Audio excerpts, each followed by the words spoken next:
Shalom. Bapak Ibu Saudara siap diberkati dengan kebenaran firman Tuhan? Baik Bapak Ibu Saudara yang saat ini ibadah live streaming di rumah atau di mana berada dan maupun di gedung gereja, mari kita buka Alkitab kita yang terambil di dalam kitab Wahyu. Kitab Wahyu pasal yang ketiga, ya. Mulai dari ayat yang 15 sampai ayat 20. Ayat 15 sampai ayat 20. Saya akan bacakan buat Bapak dan Saudara.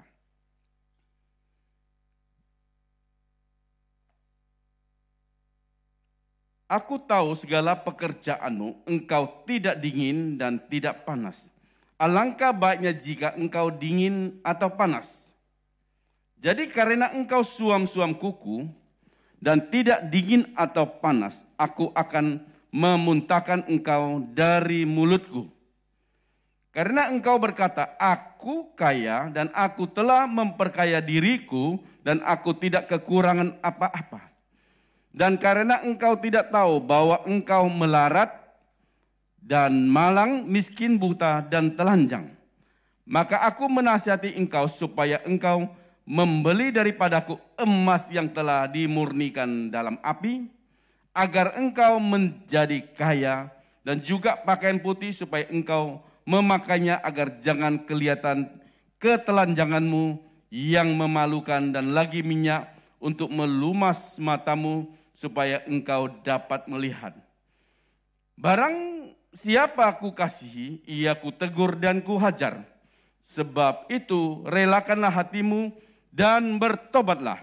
Lihatlah aku berdiri di muka pintu dan mengetuk. Jika ada orang yang mendengar suaraku dan membukakan pintu, aku akan masuk mendapatkannya dan aku akan makan bersama-sama dengan dia dan ia bersama-sama dengan aku. Yang percaya firman Tuhan katakan amin. Tema yang akan saya sampaikan pada pagi ini, ada semangat, ada kemenangan. Apa Bapak Ibu? Ada semangat, ada kemenangan. Ya.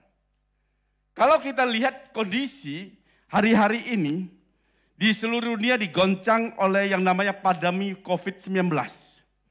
Tidak peduli dia itu negara besar seperti Amerika, seperti negara Cina, ya. Tidak peduli, ya. Semua kena dampak dari pandemi COVID-19. Banyak orang bertumbangan. Kalau hari-hari ini kita dengar, bukan hanya orang-orang yang jauh yang di sana, yang di China ataupun di Amerika atau di India, tetapi orang-orang di sekitar kita, hari-hari kita dengar mereka bertumbangan. Dalam kondisi seperti ini, saya percaya setiap kita ini butuh Tuhan. Amin. Setiap umat manusia itu butuh Tuhan. Tidak ada seorang pun yang bisa bertahan tanpa Tuhan. Amin. Di Wahyu pasal yang ketiga, ya, pasal 20 berkata, lihat aku berdiri di ambang apa? Di muka pintu dan mengetok, ya. Tuhan berdiri di muka pintu hati kita, dia mengetok. Jika ada orang mendengar suara Tuhan, suaraku, dan membukakan pintu, aku akan masuk mendapatkannya dan aku akan makan bersama-sama dia dan ia bersama-sama dengan aku. Jadi tangan Tuhan itu terbuka, ya. Tuhan datang kepada setiap orang yang mau membukakan pintu hatinya untuk bersandar kepada Tuhan. Amin. Tangan Tuhan terbuka bagi setiap orang yang mau datang kepada Tuhan. Dia tidak peduli apapun agamanya, Tuhan dengan tangan terbuka, dia mengundang kita datang kepadanya. Kalau ada orang membuka pintu hatinya, Tuhan akan masuk. Tetapi Tuhan tidak memaksa orang yang tidak mau percaya kepadanya. Tetapi Tuhan memberikan hak free will kepada setiap manusia yang mau datang kepadanya untuk mengenal Tuhan dengan baik, mendapat pertolongan daripada Tuhan. Amin. Ketika kita sudah membuka hati kita, menerima Yesus ada Tuhan sebagai juru selamat, dan kita memahami bahwa dia mati bagi dosa kita di atas kayu salib, dan percaya kepadanya, kita memberi diri kita dibaptis, ya, kita menjadi anak-anak Allah. Amin. Ini terbuka bagi seluruh umat manusia, bagi yang mau percaya kepada Tuhan Yesus. Ketika kita terima Yesus Kristus Tuhan, Dia memberikan pengampunan atas dosa kita, dan kita tahu darahnya tercurah di Kalvari supaya dosa-dosa kita dihapuskannya. Amin. Tuhan itu sangat baik. Namun setelah kita menjadi anak Allah, ketika kita menghadapi pandemi COVID-19 ataupun persoalan apa yang akan kita hadapi ketika kita sudah berubah status menjadi anak Allah, ada firman Tuhan yang berkata demikian. Coba Bapak Usada perhatikan. Kembali lihat di Wahyu pasal ketiga ayat 19. Barang siapa kukasihi, ia apa? Kutegur dan apa? Kuhajar. Sebab itu relakan hatimu dan bertobat. Ya. Tadi yang pertama, Tuhan itu berdiri di ambang pintu, Dia mengetuk dengan lembut. Kalau kita izinkan, kita bukakan pintu hati kita, Tuhan masuk. Tuhan tidak lewat pagar, tidak loncat ya lewat pagar, tetapi Tuhan mengetuk dengan lembut. Kalau kita menolak, Tuhan juga tidak ini. Jadi kekristenan itu tidak pernah dipaksakan. Tetapi ketika kita berubah status menjadi anak Allah, ternyata Tuhan hanya bukan mengetuk pintu kita, tapi kita ditegur dan dihajar. Hari-hari ini Tuhan taruh dalam hati saya untuk menyampaikan kepada segenap jemaat di tengah-tengah kondisi pandemi ini. Seperti yang Tuhan sampaikan kepada jemaat di Laodikia. Apa yang Tuhan sampaikan? Coba kita perhatikan ya. Di ayat yang 15 dan 16. Wahyu pasal ketiga ayat 15 dan 16. Aku tahu segala pekerjaanmu, engkau tidak dingin dan tidak. Ini berbicara kepada anak-anak Tuhan loh. Ya. Engkau tidak dingin dan tidak panas. Bukan berbicara kepada orang yang belum percaya kepada Tuhan. Tapi berbicara orang yang sudah berubah statusnya menjadi anak Tuhan. Dikatakan, aku tahu pekerjaanmu, engkau tidak dingin dan tidak panas. Alangkah baiknya jika engkau dingin atau panas. Jadi karena engkau suam-suam kuku, ya, dan tidak dingin atau panas, aku akan apa? Dengar baik-baik Bapak Ibu Saudara. Baik engkau yang ibadah live streaming di rumah, maupun yang ada di gerung gereja. Engkau dengar baik-baik. Kalau engkau suam-suam kuku, engkau tidak dingin, engkau tidak panas, Tuhan akan memuntahkan engkau dari mulutnya. Kenapa Tuhan sampai begitu terhadap jemaat di Laodikia? Semangatnya hilang. Mereka menjadi suam-suam kuku. Makanya temanya ada semangat, ada kemenangan. Kalau engkau mau tetap di dalam kemenangan, engkau tidak mau terkapar, engkau tidak mau sakit, engkau tidak mau kehilangan kesempatan. Ayo semangat. Semangat cuma satu orang. Ayo semangat. Ada semangat, ada kemenangan.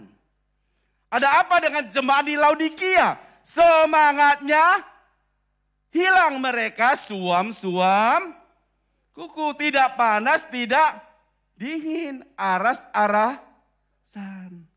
Apa maksudnya Pak? Masih ikut Tuhan enggak? Masih. Saya anak Tuhan, saya masih ikut Tuhan. Tapi hanya ikutan. Masih melayani Tuhan tidak? Oh saya masih melayani Tuhan. Karena kebiasaan saya melayani, ya saya masih melayani Tuhan. Tapi arasan. Masih doa nggak Pak? Iya Pak, sebagai orang Kristen, saya masih doa Pak. Saya masih doa Pak. Ya, Memang masih doa, tapi doa bukan dengan mencurahkan isi hati, tapi kebiasaan karena sebagai orang Kristen ya berdoa. Mereka sudah kehilangan api untuk mengikut Tuhan. Mereka tidak on fire lagi. Roma pasal 12 ayat 11 katakan, janganlah hendaknya kerajinmu kendor, biarlah rohmu menyala-nyala dan layanilah Tuhan. Amin. Ya, dalam keluarga misalnya, statusnya masih suami istri. Ya, masih suami istri. Masih tinggal serumah? Iya, masih tinggal serumah. Masih komunikasi? Iya Pak. Kalau perlu saya masih bicara Pak. Masih komunikasi. Tapi sudah suam-suam kuku. Kalau saya lihat dari wajah-wajahnya, sini-sini ya. Enggak ada yang seperti ini ya. Amin? Kok diaminkan sih? Masih suam-suam kuku? Atau semuanya on fire? Pada hot-hot semua? Hah? Siapa yang tadi hot-hot di belakang itu? Siapa ya tadi ya? Oh. Kelihatannya masih akur ya. Kalau di gereja masih gandeng-gandengan tangan ya. Di umum sudah masih bergandengan tangan. Tapi sebetulnya hati mereka sudah jauh di antara mereka. Itu jangan sampai terjadi. Jemaat di Laodikia memang mereka masih anak Tuhan. Mereka sudah statusnya sudah menjadi anak Tuhan. Tapi mereka ternyata mereka itu suam-suam kuku. Apa itu suam-suam kuku? Tidak panas, tidak dingin. Ya. Kenapa bisa terjadi demikian? Yuk kita lihat di Wahyu pasal yang ketiga ayat 17. Kenapa bisa hal itu bisa terjadi? Wahyu pasal ketiga ayat 17 berkata demikian. Karena engkau berkata, aku apa? Aku apa? Aku kaya telah memperkaya diriku dan aku tidak kekurangan satu apa-apa. Ketika orang sudah merasa comfort zone-nya, yaitu sudah merasa nyaman di dalam kehidupannya. Ketika orang sudah merasa itu mapan, ketika orang merasa sudah hebat, ketika dia merasa dia sudah di atas, dia kadang-kadang dia merasa dia tidak perlu Tuhan. Jadi pelayanannya ikut Tuhan dan sebagainya itu hanyalah kebiasaan kehidupannya saja. Karena apa? Dia merasa hidupnya sudah mulai tidak perlu Tuhan. Di ayat 17 kata, karena engkau berkata, aku kaya dan aku telah memperkaya diriku dan aku tidak kekurangan apa-apa. Untuk apa Tuhan lagi? Semua sudah tersedia, semua sudah hebat. Saya sudah bisa berkhotbah dengan lancar. Saya bisa nyanyi dengan hebat. Saya bisa melakukan ini itu. Saya bisa menginjil dengan hebat. Saya menguasai teologi. Saya bisa melakukan banyak hal dan orang lain tidak bisa lakukan. Saya bisa melakukan ya tanpa Tuhan. Dia merasa dia sudah hebat. Kalau perasaan itu ada dalam diri kita Bapak Saudaraku. Hati-hati Bapak Saudaraku.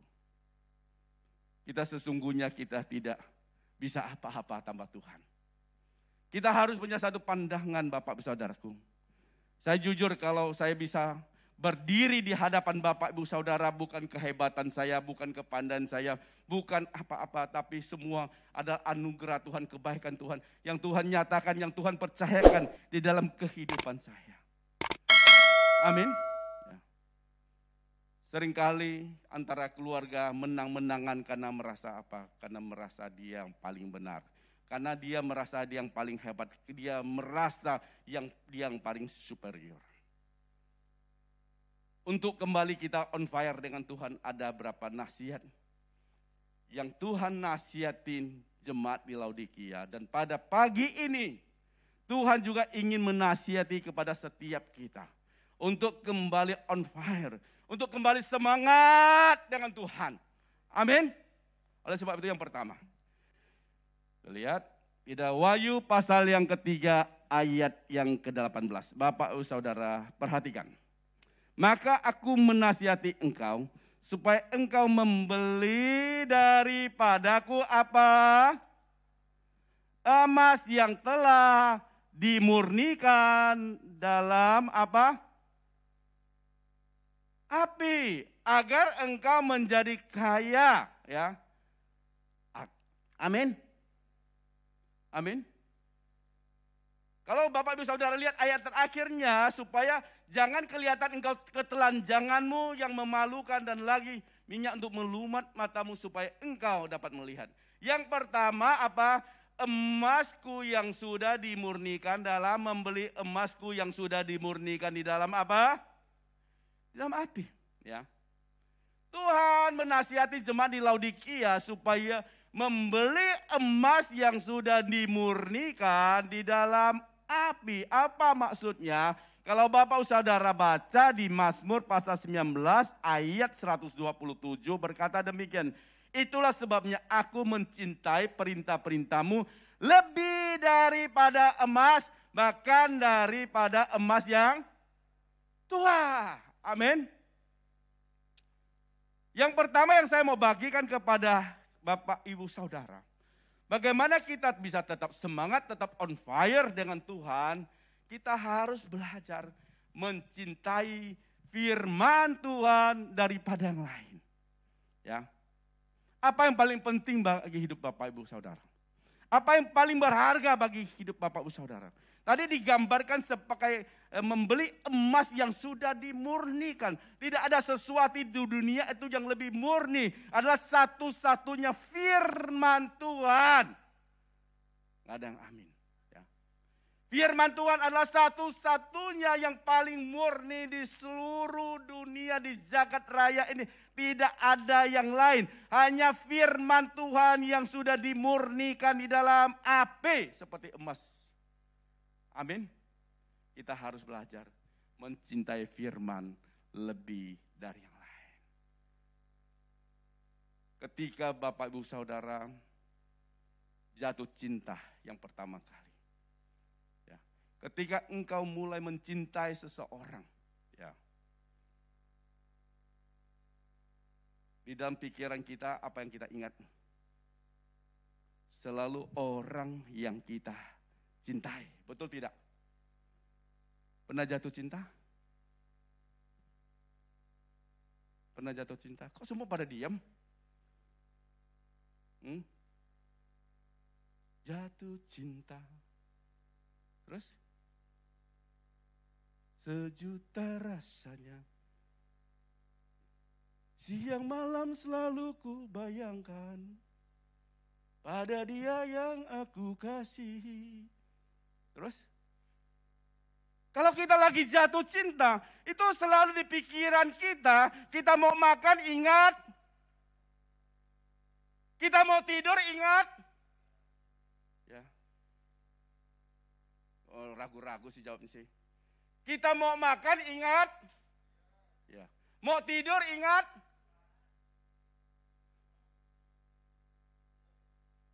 Kita harus belajar loh Bapak Ibu Saudaraku. Kalau kita, bagaimana kita bisa on fire dengan Tuhan, bagaimana kita bisa semangat dengan Tuhan. Kita harus belajar mencintai firman Tuhan lebih dari yang lain. Amin. Jangan mencintai kekayaan ya daripada firman Tuhan. Ya. Jangan mencintai orang-orang di sekitar kita daripada firman Tuhan. Ketika kita bisa mencintai firman Tuhan lebih daripada yang lain, saya percaya apapun yang kamu lakukan, engkau akan bersemangat di dalam Tuhan. Amin.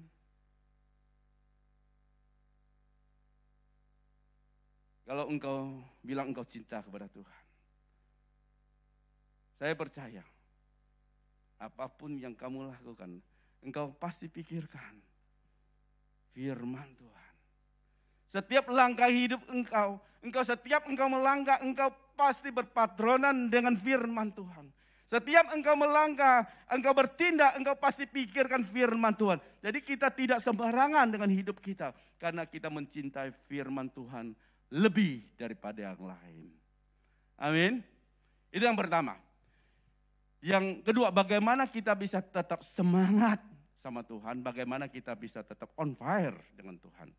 Kita kembali ke Wahyu pasal yang ketiga ayat 18. Coba Bapak Ibu Saudara perhatikan. Maka aku menasihati engkau supaya engkau membeli daripadaku emas yang telah dimurnikan dalam api dan engkau menjadi kaya. Ya, perhatikan. Dan juga pakaian apa? Pakaian putih. Cukup sama di sini, pakaian putih. Memakai pakaian putih. Apa maksudnya pakaian putih? Saya mau kasih tahu Bapak, Ibu, Saudara. Tanpa memakai pakaian putih, jangan diartikan secara hurufiah ya. Nanti saya akan jelaskan. Tanpa memakai pakaian putih, hidup kita ini kotor dan najis. Ya. Tanpa memakai pakaian putih, hidup kita ini kotor dan najis. Penuh dengan dosa-dosa. Ingat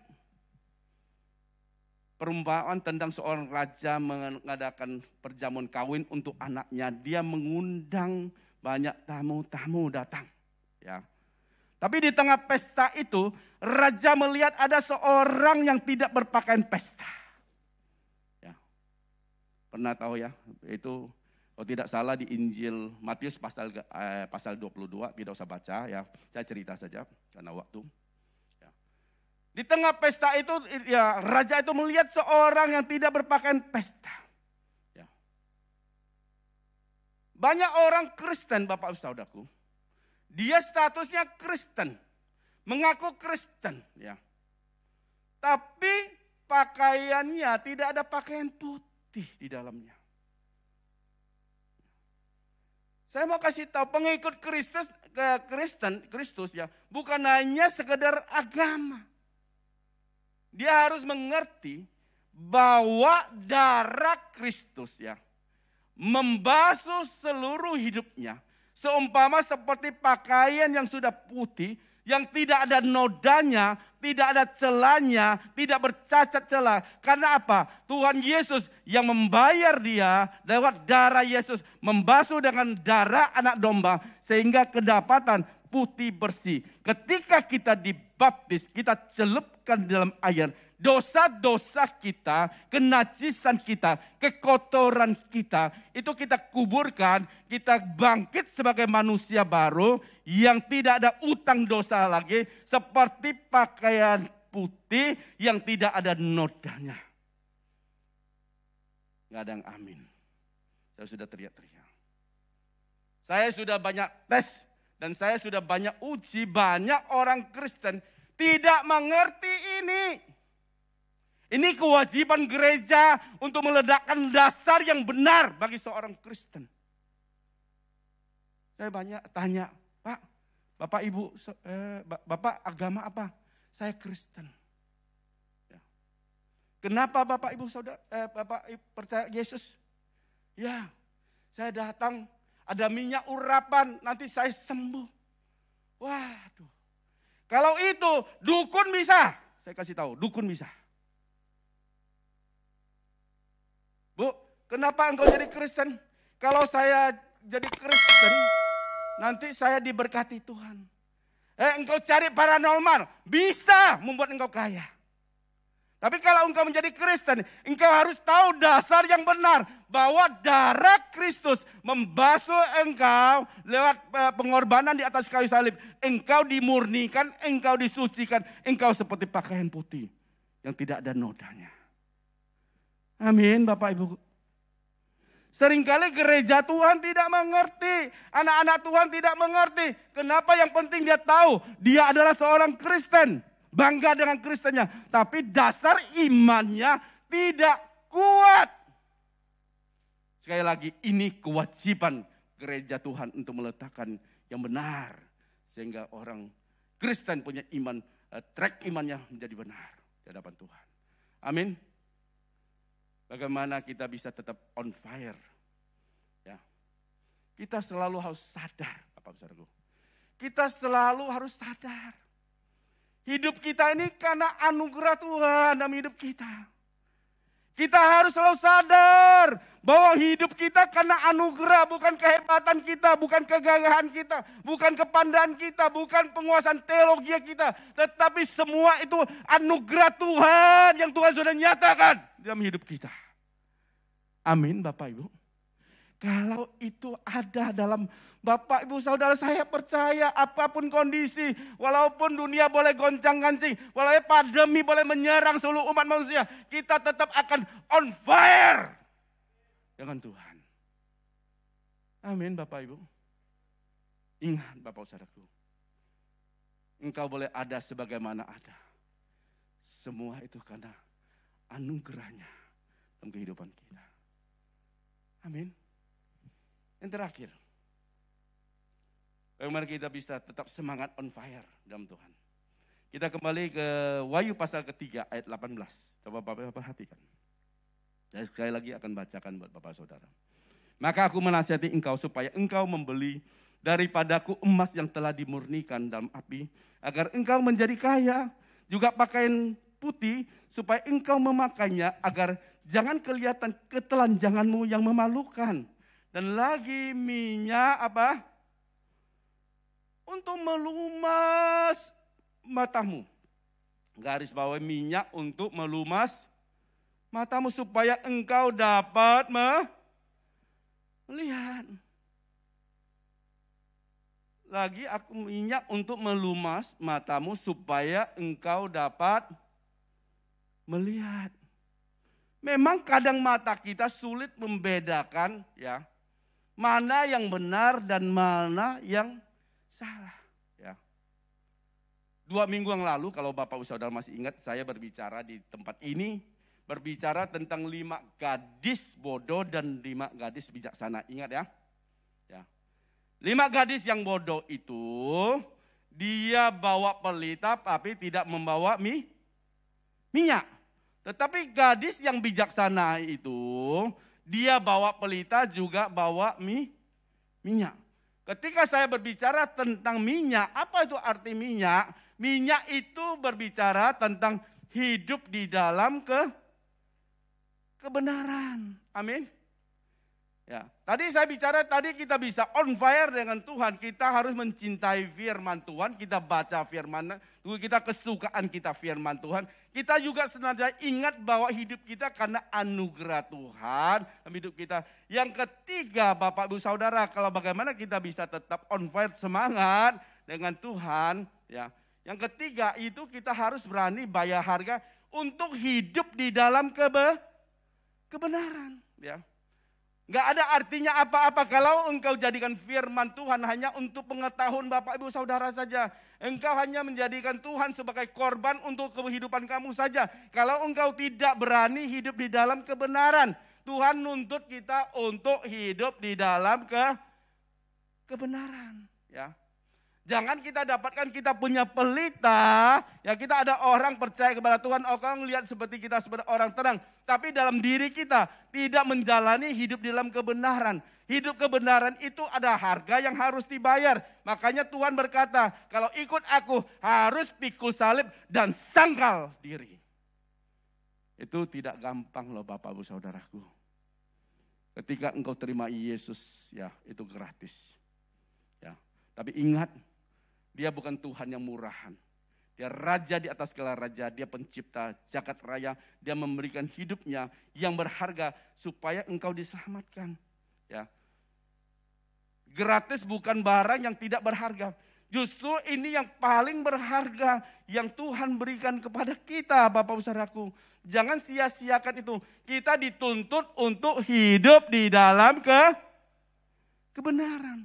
Kalau itu ada dalam hidup kita, saya percaya ya, apapun kondisi situasi saat ini, kita akan tetap on fire dengan Tuhan. Kita akan tetap bersemangat dan kita akan menang atas persoalan. Amin Bapak Ibu. Amin. Ya, saya tidak perpanjang firman Tuhan. Ya, kiranya firman Tuhan yang singkat ini pagi ini boleh memberkati Bapak Saudara.